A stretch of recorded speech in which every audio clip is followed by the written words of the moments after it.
Hi friends, challenge 2 শেষ, অর্থাৎ challenge 2 shooting শেষ। আমরা একটু রিল্যাক্স, কিন্তু আমার চ্যালেঞ্জ শেষ হয়নি, কারণ আমাকে মোনালিসার জায়গায় বসানো হয়েছে। আমি এখন মোনালিসা, চ্যালেঞ্জ 2 ডিরেক্টর নই। আর আমার সঙ্গে রয়েছে চ্যালেঞ্জ 2 দেব আর পূজা। হাই মোনালিসা। মোনালিসার মতো করে করতে পারবো না। বিষয়টা হচ্ছে চ্যালেঞ্জ 2তে আমরা অনেক চ্যালেঞ্জ নিয়েছিলাম। ইনফ্যাক্ট সেই চ্যালেঞ্জগুলো ছোট ছোট করে আমরা পর্দায় ট্রান্সফার করেছি। যতটুকু ভালো লাগার ব্যাপারটা সবটাই আপনাদের জন্য। আর সেই ভালো লাগার কথা, সেই ভালোবাসার কথাটা নিয়েই আমরা এসেছি আজকে স্টুডিওতে পূজা এবং দেবের সাথে। ফার্স্টে আমরা পূজাকে জিজ্ঞেস করব, পূজা তোর চ্যালেঞ্জ 2 করার এক্সপিরিয়েন্স কি?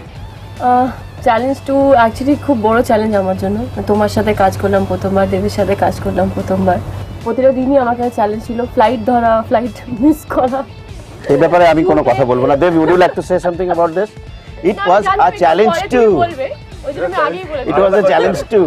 Right. এই ব্যাপারে আমরা আসছি না। আর character wise fashion designer play করছি প্রথমবার, তো ওটা একটুখানি মানে ডিফারেন্ট ছিল। আমি কখনো ফ্যাশন ডিজাইনার প্লে করিনি, কিছু বেশি জানি না।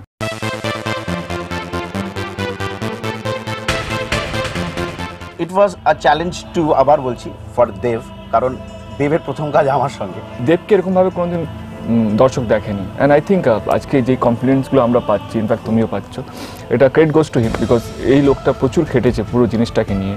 অ্যান্ড প্রচণ্ড ছোটো ছোটো ডিটেল নিয়ে আমরা কাজ করেছি, মানে আমার চুল থেকে আরম্ভ করে তাকানো, কি কস্টিউম হবে, যারা ঘরের খোকা ঘরে যা, যাদের আছে এসে লড়ে যা।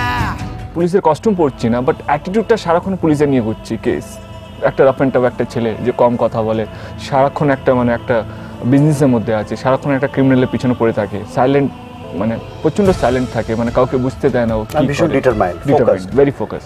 যদি করার থাকে করে খা, যাবি না সালা। আমার এখনও মনে আছে, আমি যখন চ্যালেঞ্জ প্রথম করেছিলাম, আমার লম্বা লম্বা চুল ছিল। আমি আর রাজদা বললাম কি না, এই চুল আমরা স্পাইক করবো। আমি সেখানদাকে বললাম, অনেকে বললাম আমরা স্পাইক করতে চাই। সেখান থেকে যদি স্পাইক করি আমি ছবির ডেট পিছিয়ে দেবো। বিলিভ মি, ওই দিনে আমি আর রাজদা বেরিয়ে স্পাইক করে রাত্রেবেলা অফিসে ঢুকলাম, সেখানদা বললাম আমি ডেট পেছাচ্ছি। 4 দিন পর থেকে শুটিং ছিল। মানে that was the risk we have taken that time.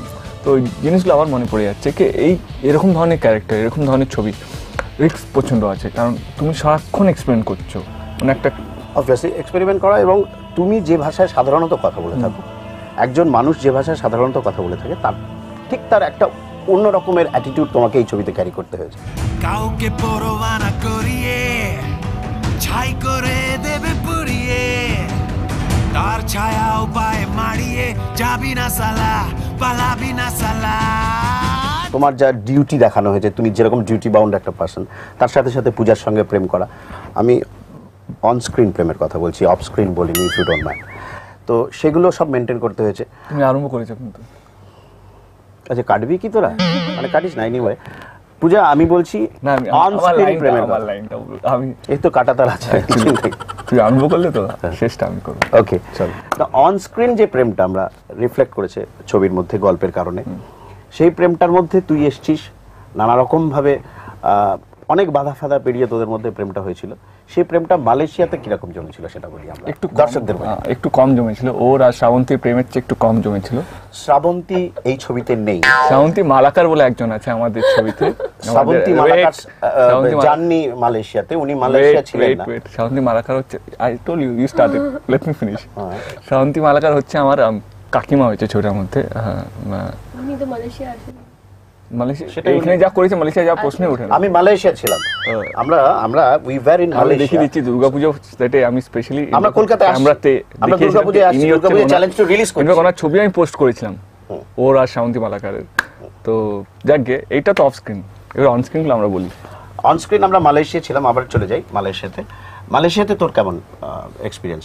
মালয়েশিয়াতে অ্যাকচুয়ালি পুরো ফিল্মটাতে এরকম কোনো খুব বেশি রোমান্টিক সিন নেই, কারণ ওর ক্যারেক্টারটা এত সিরিয়াস, ও এইটাতে একদম ইমেজের বাইরে যাচ্ছে যে ওর একদম রোমান্টিক ইমেজ ছিল। তো মালয়েশিয়াতে আমাদের কিছু মোস্টলি আমরা দেবেরই সিনস ছিল আই গেস। তো ভালো হয়েছিল, মানে আমাদের প্রথমে তো কনফ্রন্টেশন হয়েছিল, আর স্টোরি স্টার্টেড কি আমাদের একটা মিসআন্ডারস্ট্যান্ডিং দিয়ে স্টার্ট হয়, then we fall in love with each আদার।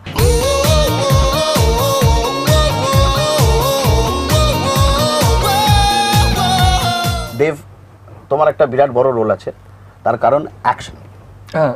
আমি ঘুরে ফিরে অ্যাকশনে আসবো এই কারণে, hats off to our fight master.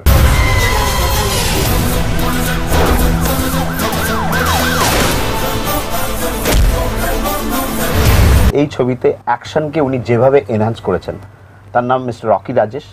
I am very much grateful to him.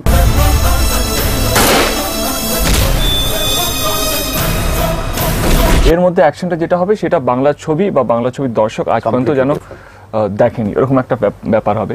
And সেইখানে স্পেশালি দ্য গান ফাইট। গান ফাইট চ্যালেঞ্জ।